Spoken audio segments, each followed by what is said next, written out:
Hello बच्चों, मेरा नाम है दुर्गेश पांडे और आप देख रहे हैं NKCC। आज हम बात करें क्लास 12th यूपी बोर्ड के लिए कौन कौन से पॉइंट्स ज़्यादा इम्पॉर्टेंट हैं जो आपको एग्ज़ाम से पहले करके ज़रूर जाना चाहिए। आइए बात करें कि एग्ज़ाम से पहले आपको क्या करना चाहिए।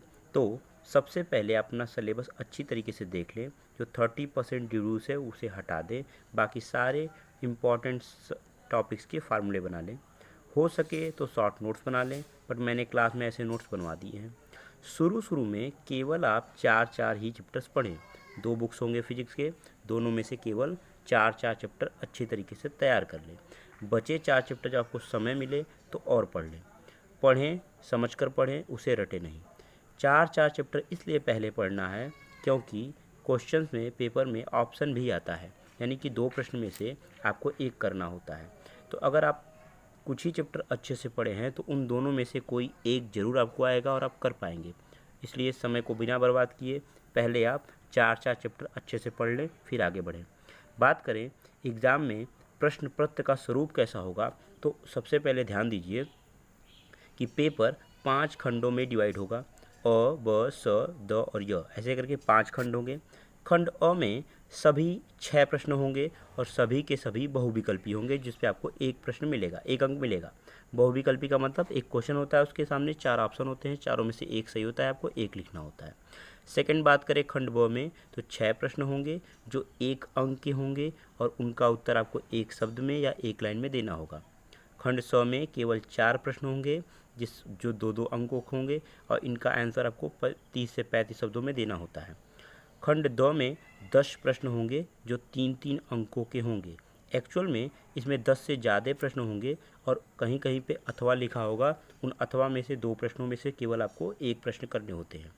खंड य में कुल 8 प्रश्न होंगे जिसमें से केवल 4 ही करना होता है। वो प्रश्न इस प्रकार से लिखे होंगे, जैसे मान लीजिए एक प्रश्न यहाँ पे लिखा है और लिखा होगा अथवा, और अथवा करके नीचे दूसरा प्रश्न होगा, तो इन दोनों में से ही एक करना होता है। ऐसे करके कुल 8 प्रश्न होंगे और आपको 4 करने होंगे और यह 5 अंकों का होगा।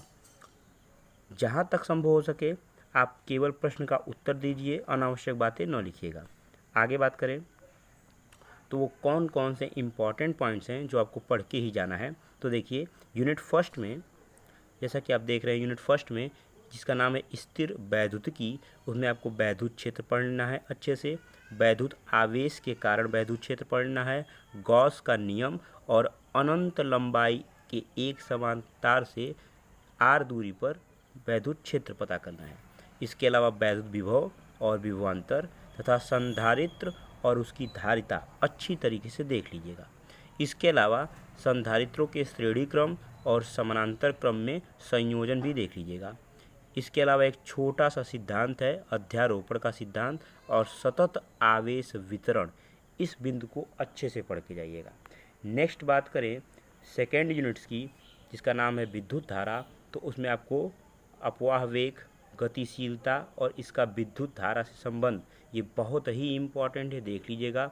इसके अलावा ओम का नियम और वैद्युत प्रतिरोध V और I में ग्राफ, जैसे एक ग्राफ होता है V यहाँ पे होता है और यहाँ पे I, और यहाँ पे एक लाइन होती है जो बताती है कि विभव के बढ़ने के साथ साथ धारा बढ़ती जाती है। इसके अलावा सेल का आंतरिक प्रतिरोध और उसका विद्युत वाहक बल तथा विभवांतर और उनमें संबंध देख लीजिएगा। किरचॉफ का नियम, ये मोस्ट इम्पॉर्टेंट टॉपिक है और इसके अनुप्रयोग और व्हीट स्टोन सेतु, ये देख कर ही जाइएगा। आगे बढ़ें तो बात करते हैं विद्युत धारा का चुंबकीय प्रभाव और चुंबकत्व। इसमें बायो-सेवर्ट का नियम, धारावाही लूप और इसका अनुप्रयोग, एम्पियर का नियम और अनंत लंबाई के तार के कारण अनुप्रयोग, एक समान चुंबकीय क्षेत्र, वैद्युत क्षेत्र और उसमें गतिमान आवेश पर लगने वाला बल। इसके अलावा आपको गैल्वेनोमीटर देखना है और इसकी सुग्राहिता देखनी है कि यह कितना सटीक धारा माप सकता है, और इसके साथ ही इसका अमीटर में रूपांतर और वोल्टामीटर में रूपांतर भी देख के जाना है। नेक्स्ट बात करें तो वैद्युत चुंबकीय प्रेरण से आपको वैद्युत चुंबकीय का फैराडे का नियम, 2 नियम है, लेंज का नियम और फैराडे का नियम, याद कर लीजिएगा। प्रेरित धारा, EMF, लेंज का नियम, प्रतिघात और प्रतिबाधा और LC दोलन तथा AC सर्किट में शक्ति, पावर जो निकालना होता है देख के जाएगा। नेक्स्ट बात करें तो आपको विद्युत चुम्बकीय तरंगों में छोटा सा टॉपिक है, ये डिड्यूस है, ज़्यादातर इसमें नहीं पूछा जाएगा। बस आपको वैद्युत चुम्बकीय तरंगे कितने प्रकार की होती हैं और उनके टाइप्स क्या होती हैं, इसके अलावा रेडियो तरंगे, सूक्ष्म तरंगे, अवरक्त, इंफ्रारेड और साथ ही पराबैंगनी, एक्स किरणें और गामा किरणें देख कर जाइएगा। नेक्स्ट बात करें सेकेंड बुक में, तो सेकेंड बुक के पहले यूनिट प्रकाशिकी में आपको प्रकाश का परावर्तन, गोलीय दर्पण, दर्पण का सूत्र तथा प्रकाश का अपवर्तन देख लेना है। इसके साथ ही पतले लेंस और उसके लिए सूत्र जो आता है 1/v - 1/u = 1/n ऐसे करके है। लेंस और दर्पण का संयोजन, प्रिज्म पढ़ लेना है और प्रिज्म से होकर जाने वाले प्रकाश का परिक्षेपण पढ़ लेना है। जो प्रिज्म से प्रकाश 7 रंगों में बढ़ जाती है उसे देख लीजिएगा। आकाश का नीला रंग क्यों होता है, सूर्यास्त और सूर्यास्त के समय, ये सब चीज़ें देख लीजिएगा। बात करें अगले टॉपिक, तो नेक्स्ट में जो है द्रव्य तथा विकिरण की दैत्य प्रकृति, इसमें आपको प्रकाश वैद्युत का प्रभाव देख लेना है और आइंस्टीन का प्रकाश वैद्युत समीकरण देख लेना है और ड्रे ब्रोगली संबंध देख लेना है। ड्रे ब्रोगली संबंध जरूर से देख जाइएगा। नेक्स्ट बात करें परमाणु और नाभिकी में, तो आपको परमाणु का रदरफोर्ड मॉडल बहुत ही इंपॉर्टेंट है और ऊर्जा के स्तर और हाइड्रोजन के स्पेक्ट्रम देख लीजिएगा। इसमें लाइमन सीरीज, बामर सीरीज इत्यादि आते हैं। इसके अलावा न्यूक्लियस से आपको रेडियो एक्टिव क्षय का नियम, द्रव्यमान, समस्थानिक, संभारिक और समन्यूट्रॉनिक, ये तीनों चीज़ें देख के जाइएगा। रेडियो एक्टिविता क्या होती है, अल्फा, बीटा और गामा क्षय क्या होता है, नाभिकीय विघटन और नाभिकीय संलयन, यह आप जरूर से ही देख कर जाएंगे कि नाभिकीय विलयन और नाभिकीय संलयन क्या होता है। नेक्स्ट बात करें तो लास्ट चैप्टर जो आपका लास्ट यूनिट है इलेक्ट्रॉनिक युक्तियाँ, उसमें आपको ठोसों में ऊर्जा बैंड, चालक, कुचालक और अर्धचालक, इसके साथ ही पीएन डायोड भी आपको देखना है, फोटो डायोड देखना है, सौर सेल और जेनर डायोड, जेनर डायोड नहीं है ध्यान दीजिएगा, जेनर डायोड हटा दिया गया है, संधारित्र ट्रांजिस्टर और लॉजिक गेट्स देख लेना है। इसमें or gate, and gate, NAND gate और नॉर गेट, जो आपको बहुत ही आसान है, किसी भी आप यूट्यूब वीडियो या कहीं से आप देख सकते हैं, या इसके लिए मैं जल्द ही एक वीडियो डाल दूंगा। ध्यान दीजिएगा, इसके लिए मैं जल्द ही एक वीडियो डाल दूंगा जिसमें मैं लॉजिक गेट बता दूंगा। इसके अलावा हम बात करें कि एग्ज़ाम में हमें क्या क्या नहीं करना है, तो ध्यान दीजिएगा, जितना पूछा जाए उतना ही लिखें, फालतू लिखने से आपको नंबर नहीं मिलता है, और एग्ज़ाम से रिलेटेड ही लिखें।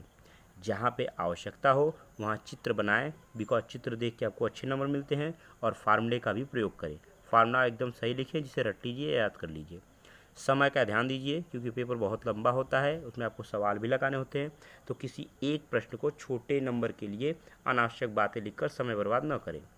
जिस प्रश्न के बारे में आधी जानकारी है उसे भी हल करें और पूरा लिखें। जितना हो सके एग्ज़ाम से संबंधित चीज़ें ही कॉपी में लिखें। कई बार लोग फालतू बातें लिखते हैं जिसमें एग्जामिनर चिढ़ करके और नंबर काट देते हैं। पूरा पेपर भरने की ज़रूरत नहीं होती है। यदि आप सभी प्रश्नों के उत्तर सही सही देते हैं तो अगर आप 10 पेज भी लिखते हैं तो आपको पर्याप्त नंबर मिलता है। ये एक भ्रम है कि पेपर भरने से नंबर मिल जाते हैं। सही से आप लिखें तो आपको पूरे अंक मिलेंगे। इसके साथ ही आपको आने वाले एग्ज़ाम के लिए ऑल द बेस्ट। मैं उम्मीद करता हूँ कि आपने जितना पढ़ा है उसे आप बेहतर तरीके से लिख पाएंगे और रिप्रेजेंट कर पाएंगे। Thanks for watching. इस वीडियो को लाइक करें, शेयर करें और सब्सक्राइब करें ताकि आगे इस चैनल पे और भी अच्छे वीडियो आते रहें। धन्यवाद।